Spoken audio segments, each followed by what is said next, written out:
So I learned something yesterday. Bibarel only gets Swords Dance in the 7th generation. Now when I saw that, I was thinking, wait, is that really true? Because when I saw Swords Dance Bibarel, I thought, yeah, this is something that has had to exist in forever, because it just makes sense. If I went on over to Bulbapedia, because they have like the generational movesets. So Generation 6, we have nothing learned up over here, and then if we scroll down to TM75, we don't have it. So there is no Swords Dance Bibarel in the 6th generation, or before Pokemon Sun and Moon, which just feels kind of strange overall. And then what we do is we go over to the 7th generation, and it actually learns it. It's a learn set move for the Swords Dance simple Bibarel, and also it picks up the Aqua Jet. That Aqua Jet is again a move that it didn't have, and then suddenly picks up. So now we have Aqua Jet and Swords Dance on Bibarel's moveset, and no one has talked about, like, I don't even think the data mines cover this, because Bibarel is such a forgotten Pokemon, and so many people just think that's not that good. However, in Pokemon Sun and Moon, we learned on Fan Fridays that Bibarel can actually be very powerful, both as a strange supportive Pokemon or just an all-out sweeper. So that's why we're going to hop into Pokemon Showdown, and surprise, we have a moveset video. So I'm actually really happy to do this. That I didn't want to cover any of the individual buffs and nerfs, because I generally did those in like top videos, or I listed them all together, that there weren't really any buffs that kind of changed the entire identity of Pokemon, except for maybe Pelipper, Mantine. Torkoal is just kind of the same, except now you just run it next to a Pokemon with Chlorophyll. So overall, the changes for the buffs weren't really too insane, but Bibarel, it gets buffed on many different levels. So what makes Bibarel work, and the reason why you could even run in the 6th generation, is the simple ability.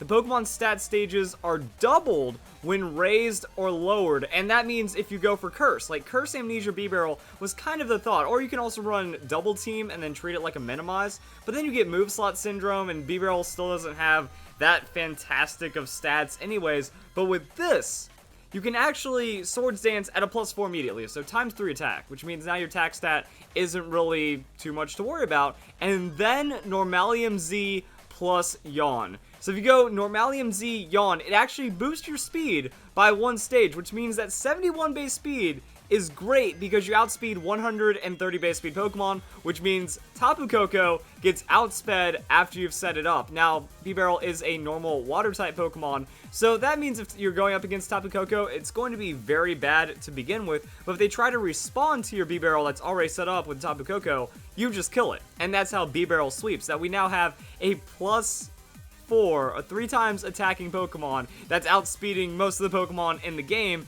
And the reason why the Yawn works is because it puts your opponent into an ultimatum, that they can stay in and KO the Bibarel, or they switch out, and then that means they're not going to fall asleep.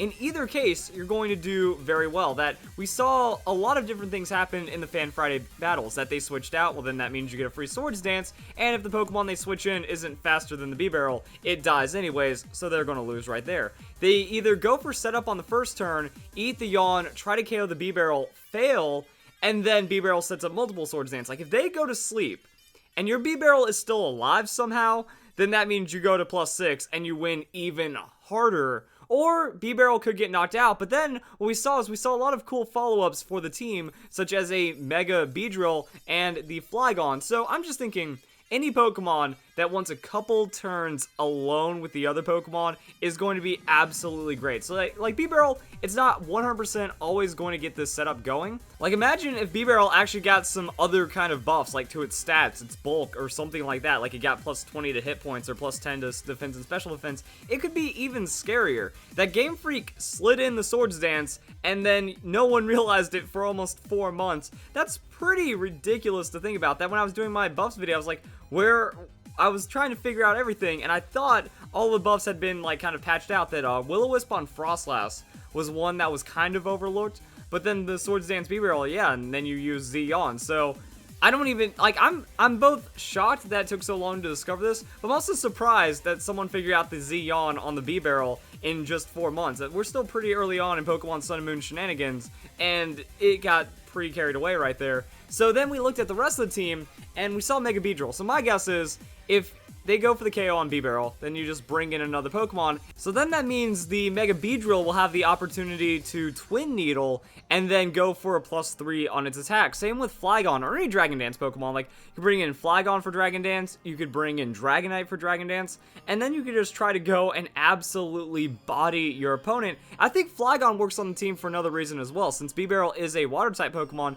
you have a ground switch-in that can also gain attack and speed, and if they're scarfed or they can't really deal with the Flygon immediately, that means free Dragon Dance on the Flygon. Bibarel still has the opportunity to set up, and then you're dealing with a lot of scary stuff. Also, if the opponent KOs that Pokemon, they're falling asleep that turn, so that means you get like 2 turns of setup on whatever Pokemon you're bringing. So that means Flygon goes +2 attack, +2 on the speed, and then is super fast, has good coverage, and is just pretty crazy overall. But again, it goes beyond Flygon and beyond Beedrill, that whatever Pokemon you want to set up with on your team can get a lot of free setup and then get very scary off of that. And if not, Bibarel wins, because it now has all those speed boosts and very few things are going to be able to compete with it. So I really like the dynamicness of the battle, that if Bibarel fails, it still succeeds because of the Yawn.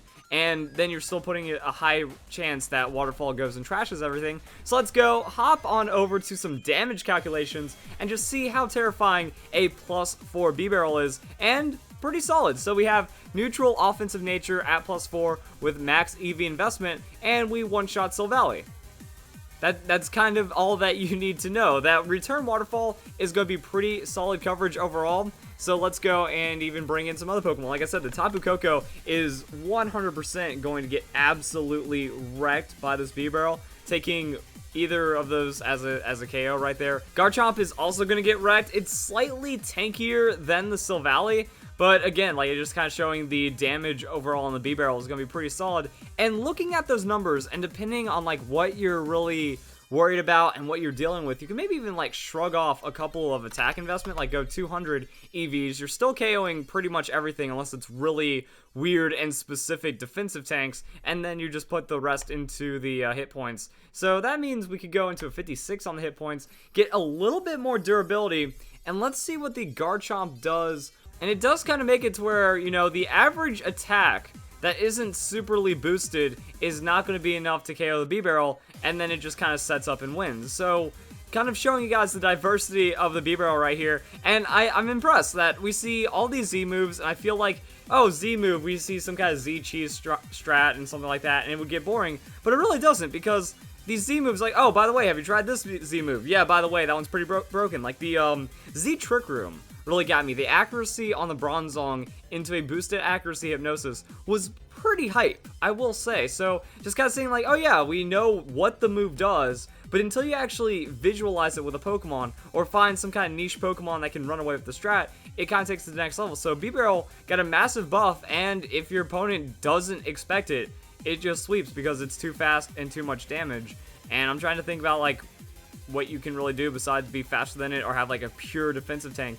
Now there are a couple of drawbacks that if Bibarel does get forced out for a switch, then that means, yeah, you lose your Z move, you also lose all of your Swords Dance setup, so that can be pretty tricky right there. But also, if Bibarel is in a situation where no, it can't win, it can just throw out the Yawn. So it outspeeds Yawn, and then that Pokemon goes and blows it up. Well, then that means it has to switch or it falls asleep, and then you bring in your setup Pokemon anyways, and you just go for it. Also, we've seen Berto in the past, my man Berto, with his crazy Torkoal. If you can get in your opponent's head and you run like Protect off of another Yawn Pokemon or something like that, you can really start forcing them around. Maybe Stealth Rocks behind this, but I see Bibarel just working as a lead, and we saw it do a lot of work on the battle spot. So just kind of a diversity of strats right here. I certainly didn't expect it. I was just thinking, oh, we have simple Bibarel that does something in 7th generation. Remember, it might be viable, but no, Bibarel actually got buffed on more ways than one. The Aqua Jet, it's also an interesting one. Unfortunately, Aqua Jet, even at +6, isn't like the most slaughtering kind of move. Actually, let's see what we do to a Tapu Koko. Yeah, unfortunately, even though Bibarel does get the Aqua Jet, it's not enough to KO at +6, even if it was a 2v2 on the attack. It gets up there, but Tapu Koko is going to be one of the average frail-ish kind of sweepers that you're going to see. So if that's not KO, then it's kind of bad. Maybe after Stealth Rocks, the numbers do go up. So let's see what it looks like after the Stealth Rocks. Yeah, 56% chance to KO after the Stealth Rock's not the best. And I'm just trying to sit here and like think about some other things. And also like the Z Yawn is kind of what makes the Bibarel big. Maybe a bulky Bibarel behind Aqua Jet for some cheese. You know, you just Swords Dance, double shot everything on the Aqua Jet.